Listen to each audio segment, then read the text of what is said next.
I told you I made friends with who? A rabbi, huh? Let me tell you a fun story about the rabbi. So rabbis, of course, which prophet do they love the most? Mūsá alayhi salam. So we talk about Mūsá alayhi salam. He and I, we talk about Mūsá alayhi salam. We disagree on everything. But we talk about Mūsá alayhi salam. And I don't talk to him to insult him. I want to understand his position. I would really like to know about Bani Israel from Bani Israel. I would really like to know. Because Quran talks to them so much. Ya Bani Israel, Ya Bani Israel. It talks about their prophets so much, they became our prophets. So much. So I want to know what you guys think. So we talk about Mūsá alayhi salam. And one time I told him, one of the great miracles of the Quran, if you don't know, is the name Mūsá. The name Mūsá. I said, so what does Mūsá mean? And they don't say Mūsá in Hebrew, they say Mushe. So Tawratu Mūsá, they say Tawrat Mushe. That's how they pronounce it. So I said, what does Mushe mean? The word mu for them is similar to the Arabic word ma. What does ma mean? Water. Mūsá is the one from water. That to them, the one from water. Okay. Now the thing of it is, that means that the word Mūsá is Hebrew. The word Mūsá is Hebrew. I told him, the word Mūsá is not Hebrew. It cannot be Hebrew. And he says, why not? Mūsá alayhi salam is from Bani Israel. He's Hebrew. I was like, listen, where was he born? He tells me Egypt. When he was a baby, where did he end up? Where did he end up? In the castle of Fir'aun. Who was in charge of him? Fir'aun. Asiyah radiallahu anha. And then the mother came as a servant. So when there's a newborn baby, who will name him? The people in charge or the servant? The people in charge.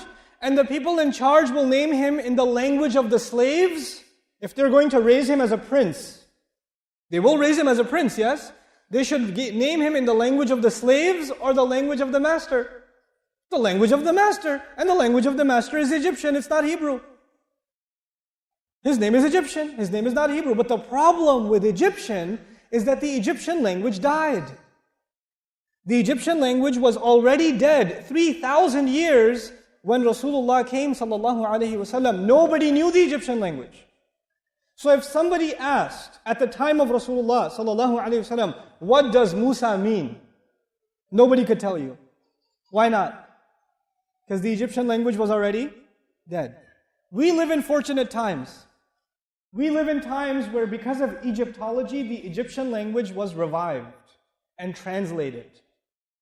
The hieroglyphics and the phonetics of the Egyptian language have now been translated. So now we can go back to Egyptian and find out what means Mūsá means. But before I tell you what it means, let me tell you an ayah from the Quran.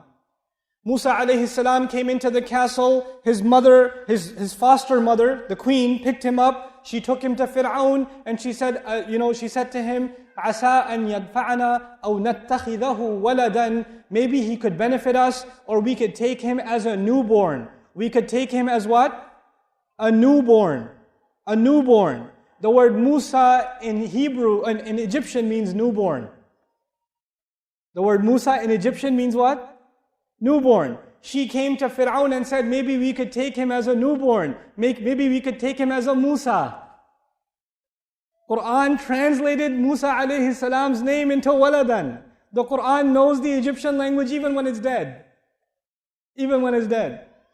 Quran translates it accurately. She must have called him Mūsá, because Mūsá in Egyptian is newborn. And Quran says we should take him as a newborn. We should, وَنَتَّخِذَهُ وَلَدًا. Subhanallah.